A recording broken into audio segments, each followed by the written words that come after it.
wealth creation is how you create something. But before you talk about creating wealth, it's very important to understand what wealth is all about. Okay. And the concept of wealth means so many things to a lot of people. Okay. To you, wealth could be having an abundance of money. To some, wealth could be having a good health. You know, according to the Merriam-Webster dictionary online, it said wealth is the abundance of resources and money. Okay. So that could be some people's definition about wealth. But in my own school of thought, wealth has to do with you having everything in totality. You having good health, you having good home, you having, you know, material possession that you want, you have it, you know, to your own taste. You're not looking at what others are saying.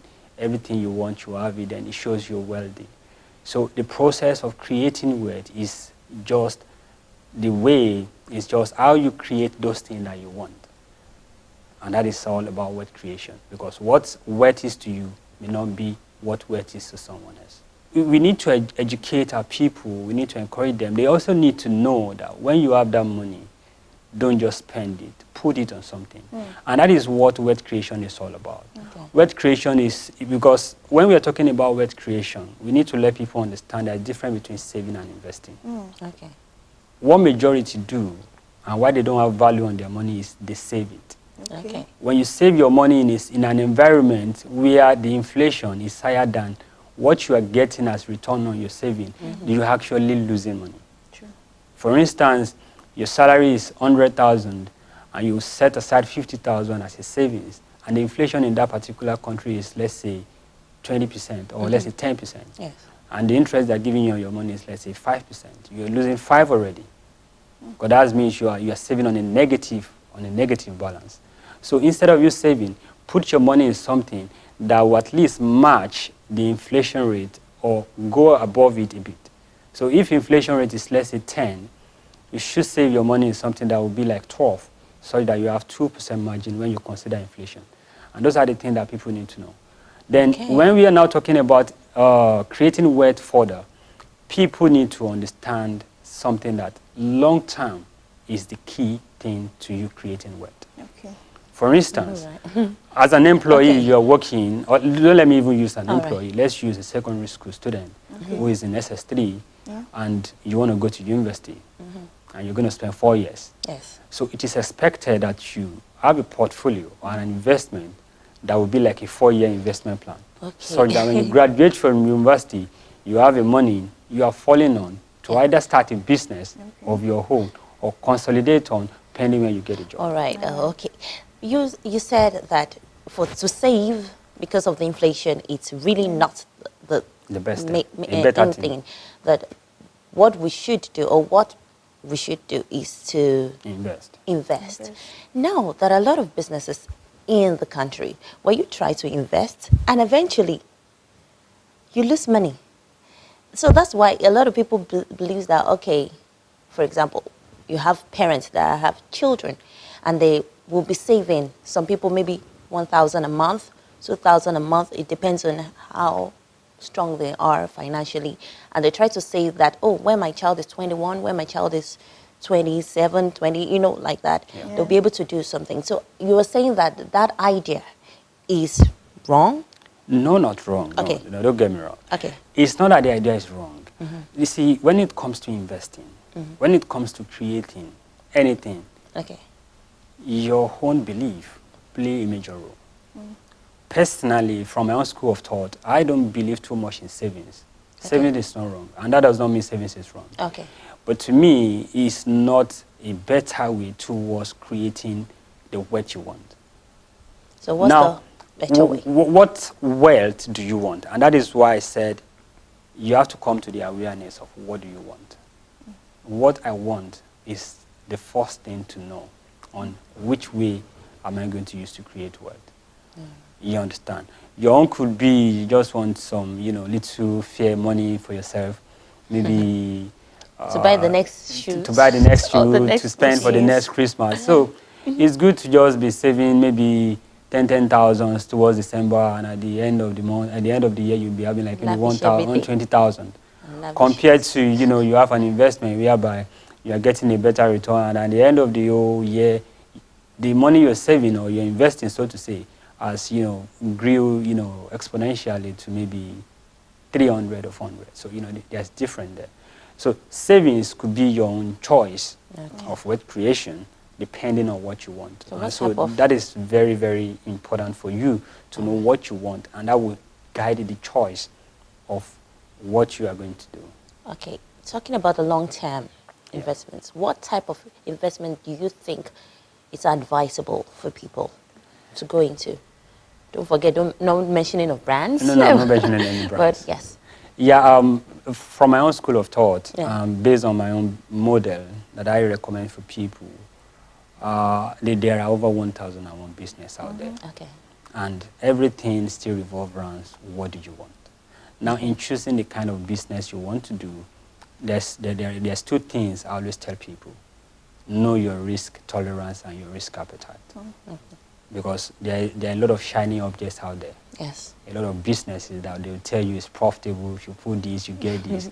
But when you don't understand your risk tolerance, then you're bound to fall victim to any business. Okay. There's no business out there that is juicy, that is good, that doesn't have their own negative side. So if you don't understand your risk tolerance, you're going to fall in problem.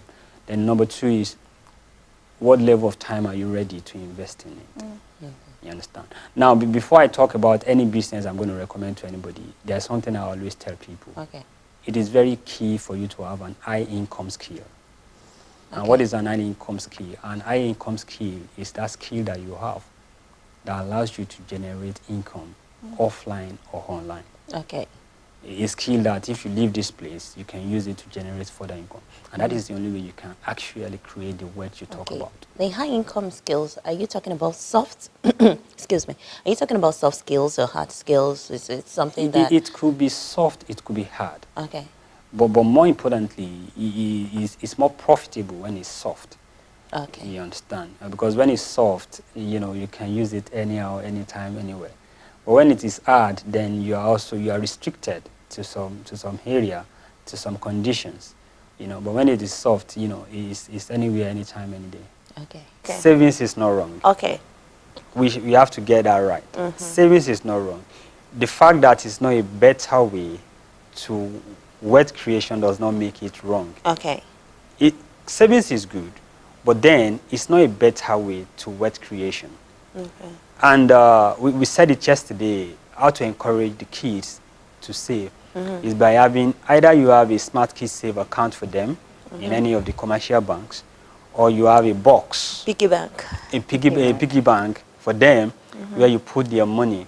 And you as a parent get disciplined. Yeah. Because at that time, it's not the kids that need to be disciplined. Yes, you are the parents saving the money for them. So when you want to pay school fee, don't go there. When you want to buy a Christmas cloth, don't go there. When you want to change diaper for the kids, don't go there.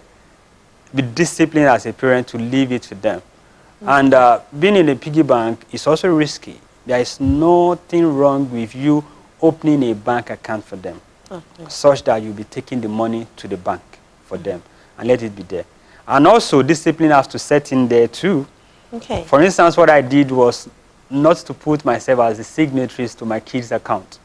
Okay. Because I may be tempted to go there. So it's still bound down to discipline. And discipline at times, you need to take some measure to actually get yourself disciplined. So open an account for them or have a piggy bank. That's one of the smartest ways to encourage your kids to save. Then in terms of when should I buy a stock, every time is the right time to invest in either stocks, forex, or cryptocurrency, depending on what you want. I always emphasize on the fact that, what do you want? Know your type as an investor.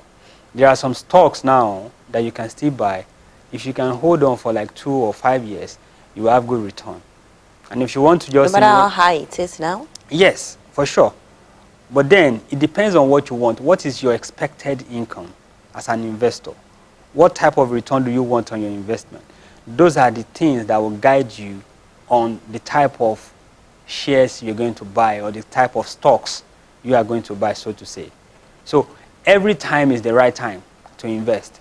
It only takes you a deeper research on the type of stocks you are going to buy. What I recommend for majority of 9 to 5 is online business.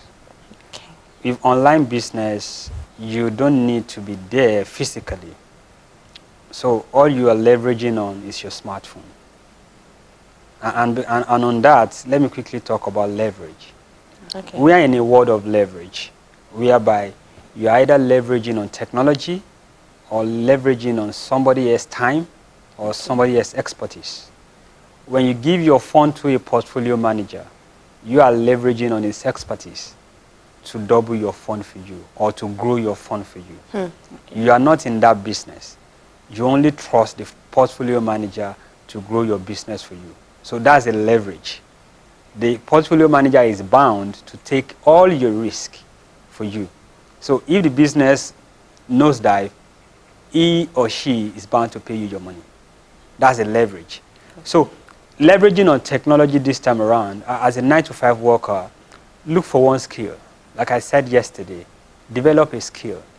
Okay. You could be a copywriter, you could be a digital marketer, you could be a social media marketer, you could be a graphic designer, you could be a blogger, you could be a writer, you could be an editor, a proofreader. There are a lot of things you can do online and you'll be making good money.